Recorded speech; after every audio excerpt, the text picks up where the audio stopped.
అందరికీ వందనాలు. ఈరోజు మనం ఒక పాట పాడుకుందాం. ఆ పాట పేరు దేవుడు ఉన్న పరలోకమే. ట్రాక్ మీద పాడదాం. లెస్ట్ 1 2 3 స్టార్ట్ గో.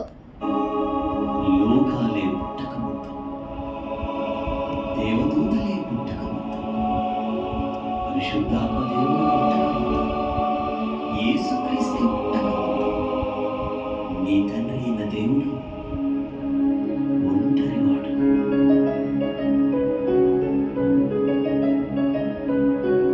నా